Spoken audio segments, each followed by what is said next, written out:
Mais bien, cher frère, moi non plus je ne te condamne pas.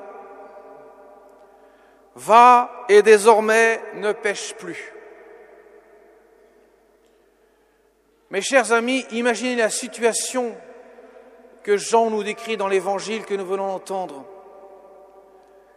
La femme est emmenée, la femme dite adultère est emmenée au milieu, ceinturée par cette cohorte de pharisiens et de scribes qui l'avaient prise en flagrant délit d'adultère.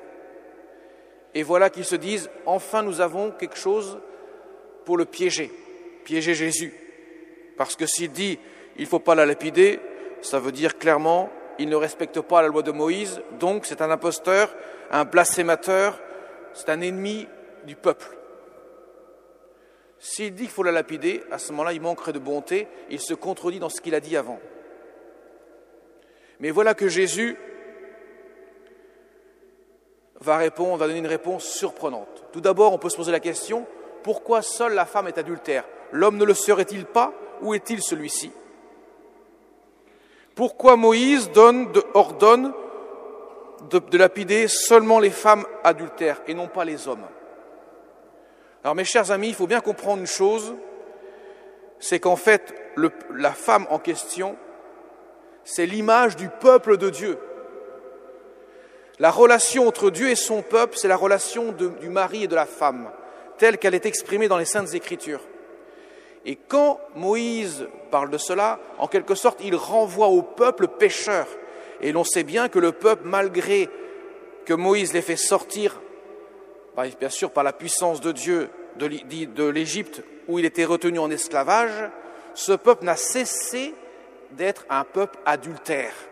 Il n'a cessé de tromper son Dieu, de le repousser avec le veau d'or. Il l'a querellé à Mériba, demandant de l'eau à boire, etc., etc. De telle sorte que même Moïse a manqué de confiance à un moment donné. Et Dieu lui a dit, tu n'entreras pas dans la terre promise, parce que toi-même aussi tu as douté. Et c'est Josué qui fera entrer, 40 ans après la sortie d'Égypte, le peuple adultère en Palestine, la terre promise. Autrement dit, ce peuple, justement, c'est l'image. Et Jésus, lorsqu'il s'abaisse, vous avez vu, il s'abaisse et il écrit sur la terre. L'abaissement de Jésus, c'est l'abaissement de Dieu dans l'humanité jusqu'à mourir sur une croix. La terre, c'est l'humus, révèle l'humilité du Christ, le Fils de Dieu. Et il écrit sur la terre. Autrement dit, il prend tous les péchés de tous les hommes. Il écrit nos nombreux péchés, les péchés de ce peuple adultère. Il les écrit sur la terre. Parce que dans son corps de chair, qui est issu de la terre, puisque nous reviendrons à la terre, nous qui sommes poussière, comme nous l'avons vu le jour du mercredi des cendres, eh bien, Jésus va offrir en sacrifice son humanité sur la croix pour nous justifier, nous rendre justes devant le Père. Voilà pourquoi c'est une femme, voilà pourquoi Jésus s'abaisse, voilà pourquoi il écrit sur la terre. Il manifeste avec clarté, après avoir lu à la lumière de la résurrection, qu'il s'abaisse dans l'humanité pour justement faire miséricorde à ce peuple pécheur. Et alors la réponse de Jésus va clouer le bec de ces gens-là. Eh bien, celui d'entre vous qui est sans péché, qui soit le premier à lui jeter de pierre. Autrement dit, vous qui prétendez qu'elle est pécheresse, cette femme adultère, regardez dans votre cœur pour voir si vous-même, vous n'êtes pas adultère, si vous-même, vous n'êtes pas dans le péché, si vous-même, vous ne méritez pas non plus la condamnation que vous voulez infliger à la femme adultère. Comment pourriez-vous lui infliger la condamnation sans vous-même vous condamner? Moi, suis-je venu vous condamner? Non. Comme il le dira à la femme adultère, moi, je ne te condamne pas, mais va et ne pêche plus. Autrement dit, Jésus dit, je ne condamne pas le pécheur, je condamne le péché. Si je condamne le pécheur, je n'efface pas le péché. Non, je viens condamner le péché pour que le péché ne soit plus dans le cœur du pécheur et que le pécheur puisse être délivré de l'esclavage du péché.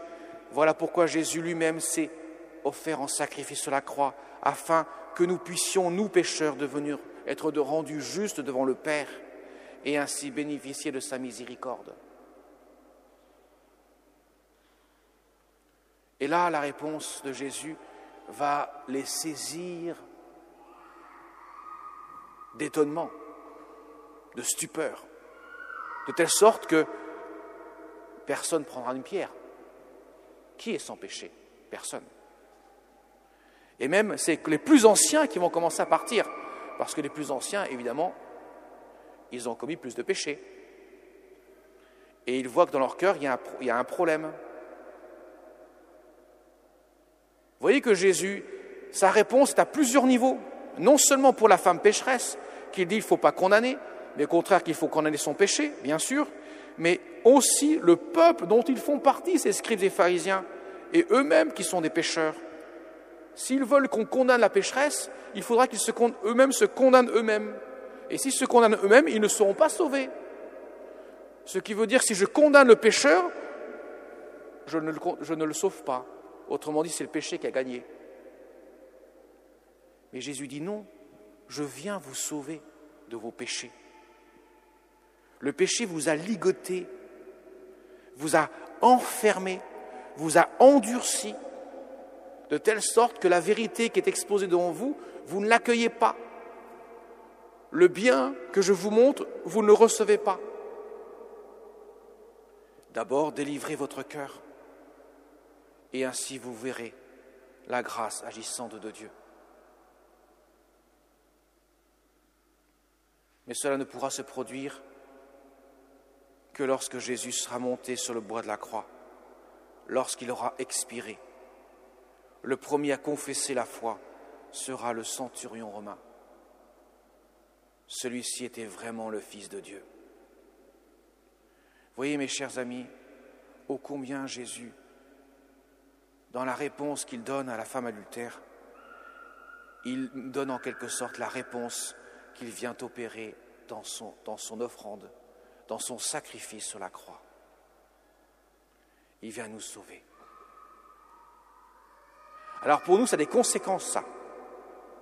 La conséquence première, c'est que nous devons cesser de nous juger les uns les autres. Car si nous condamnons les autres, nécessairement, nous sommes condamnés. Parce que nous enfermons l'autre dans son péché, nous le réduisons à son péché. Eh bien, comme nous sommes pécheurs, cela s'applique automatiquement à nous.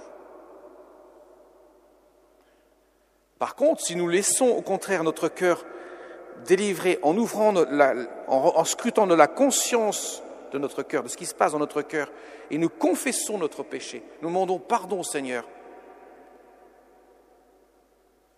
nous mettons à nu devant son regard, devant sa miséricorde, à ce moment-là, tout change. Ça veut dire, Seigneur, je reconnais que je suis de la terre, cette terre de l'humus. Par l'humilité, je m'abaissais devant toi pour me revêtir de ta miséricorde. Je reconnais que toi, le seul qui est sans péché, ta mère très sainte qui a été préservée du péché originel et qui n'a commis aucun péché personnel, je reconnais que toi, Seigneur, que tu viens à mon secours. Et saint Jean dira ainsi, dans sa première épître, « Tous ceux qui aiment Dieu connaissent Dieu. Celui qui n'aime pas Dieu ne connaît pas Dieu. » Ce qui veut dire que pour saint Jean, aimer et connaître, c'est identique, la même chose. Autrement dit, quand vous n'aimez pas quelqu'un, vous ne le connaissez pas, parce que vous réduisez la connaissance de ce que vous connaissez uniquement à une partie de ce qu'il est. Mais il est beaucoup plus que ce qu'il est. Le péché n'est pas constitutif de l'être de la personne. C'est un égarement de son être, mais en aucune manière, il constitue la nature même de la personne. Voilà pourquoi saint Jean dira, si vous aimez, vous connaîtrez. Si vous n'aimez pas, vous ne connaîtrez pas. Et il en va de même, bien sûr, pour les pharisiens et les scribes, qu'ils n'aiment pas Jésus, ils ne le connaissent pas. Ils se condamnent eux-mêmes. Voilà pourquoi Jésus nous invite toujours à la miséricorde. Et donc, il demande d'abord, d'une part, de scruter notre conscience avant de chercher à fouiller dans celle des autres et voir ce qui ne va pas, le confesser devant le bon Dieu.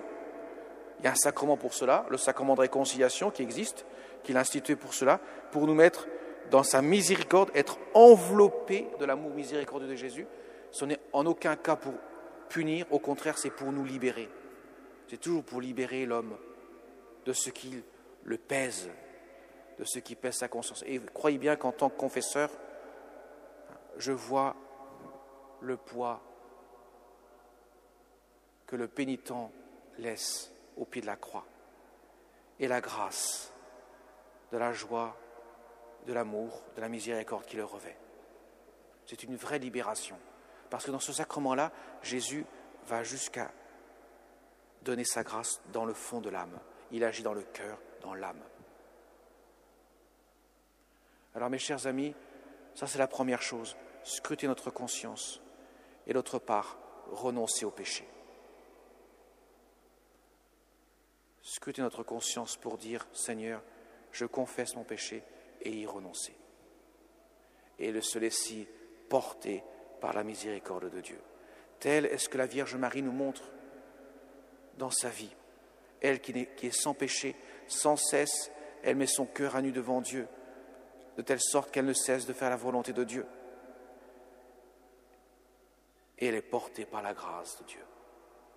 Alors demandons-lui à notre Mère du ciel, nous qui entrons dans les dernières lignes droites du mystère du Golgotha.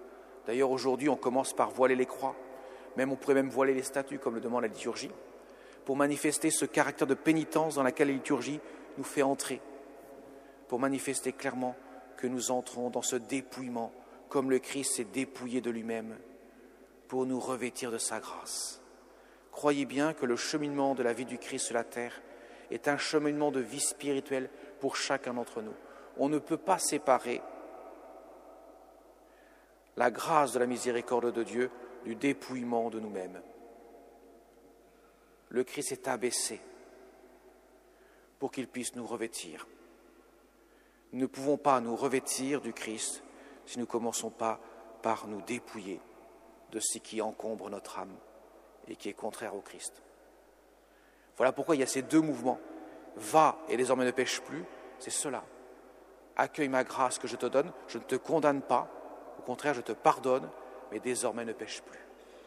Pour signifier désormais, tu es témoin de ma miséricorde. Vis de cette miséricorde-là et témoigne au monde par ta sainteté.